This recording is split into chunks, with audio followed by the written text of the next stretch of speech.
Wizard.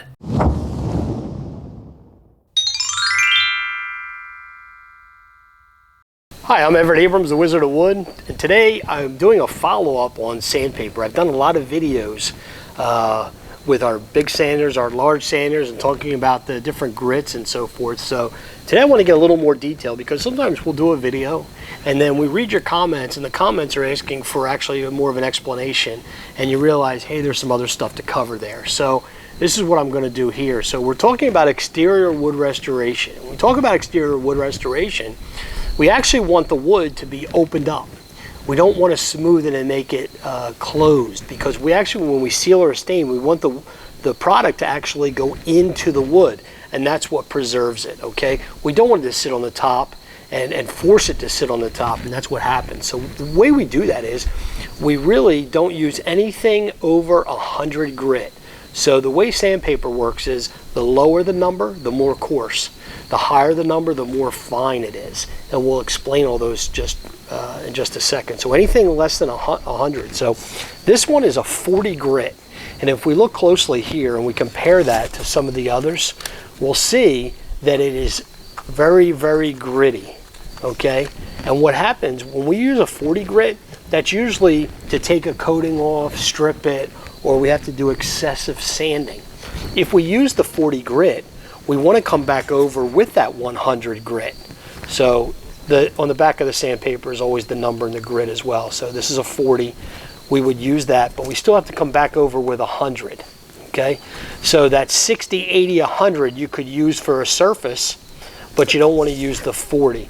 And actually on our floor sanders, if you've seen some of those videos, we actually use 20 grit as well, which really takes it down. Okay? So the 40 grit is more for, you know, that rough sanding and really getting down. We got a lot to take off. Okay? Then the next one up is a 60. 60 is really good for softwoods like cedar because it doesn't tear the wood up as much, and on PT it leaves it pretty smooth still. So you could use 60 or 80, and this is a 60 grit, and it works great. Then we use the 100. The 100 is what we use on railings. This is what we use on benches. It's fairly smooth. I know there's, you know, there's 200, 300, 400, whatever grit, but the 100 is all we need. Anything over 100 is going to make the surface too smooth that the stain doesn't go in.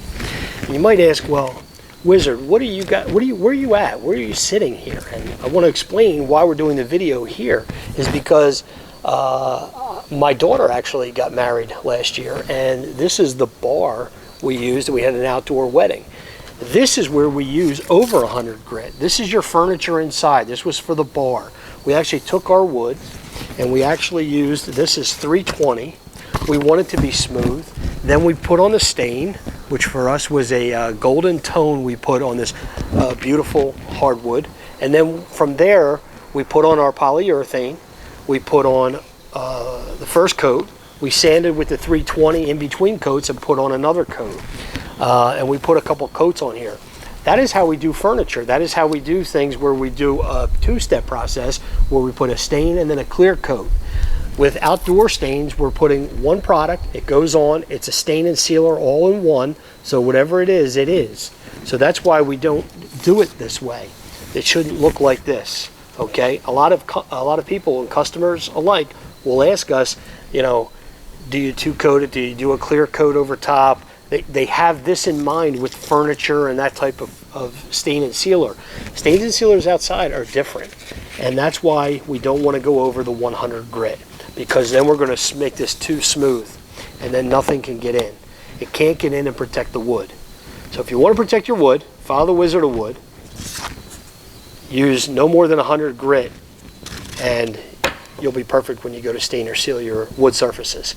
For more information on staining and sealing, check out our other videos, and don't forget to subscribe to the channel. I'm Everett Abrams, the Wizard of Wood. Thank you for watching.